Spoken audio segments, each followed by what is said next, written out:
Попладнево во Кривогаштани пристигнаа 36 коњаници, учесници на 38-миот поред Илинденски марш. Оваа општина е нивната предпоследна станица, пред да се искачат во Крушево на Мечкин камен. Коњаниците тука беа пречекани од жителите на Кривогаштани и градоначалникот Тони Затковски.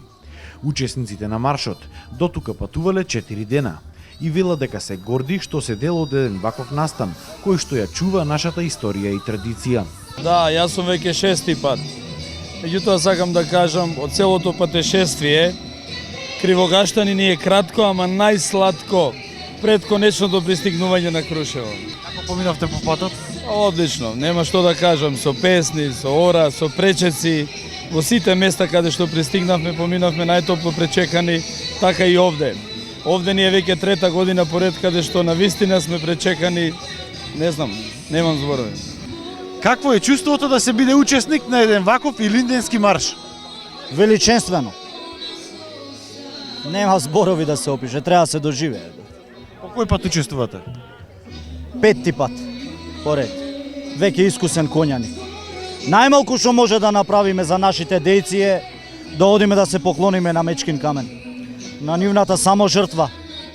Тие животот го дале за оваа независна Македонија што ние сме благословени да ја живееме. Значи ние имаме среќа.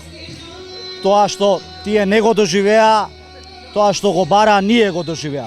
Новиве генерации. Инаку општина Кривогаштани веќе 4-та година поред е домаќин на коњаницата.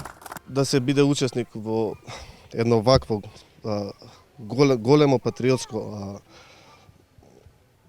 не знам како да дело, да се посетат толку многу места со коњи, да се оди до Крушево, тоа е голема чест најпрво. Како бевте примени од населението попатно? Па попатно најпрво имавме голем пречек во општина Велес, потоа голем народен собир во Теово, денеска сме тука во Кривогаштани, утре учествуваме на парадата во Крушево, потоа на Мечкин камен на 2 август. И ми представува посебно задоволство како градоначалник што можам секоја година да ги достојам овие млади момци кои што решиле од Горно Лисиче до Крушево да доаѓаат повеќе денови, вклучително во сите ситуации кои што се на терен. Посакувам и во иднина и долги години да се одржуваат вакви маршови, илинденски маршови со цел да се поттикне историјата на Република Македонија и едноставно да знаеме која е нашата историја, која е Република Македонија и од каде доаѓаме. Учесниците во Илинденскиот марш пред тргнувањето за Крушево имаа ручек во црквата Свети Димитрија во Кривогаштани, веднаш под дабот, кој според некои пресметки е стар околу 600 години. Учесниците на Илинденскиот марш од тука од Кривогаштани заминуваат за Крушево, каде што треба да бидат околу 19 часот, а утре и други ден тие ќе бидат дел од честувањата за празникот 2 август Илинден.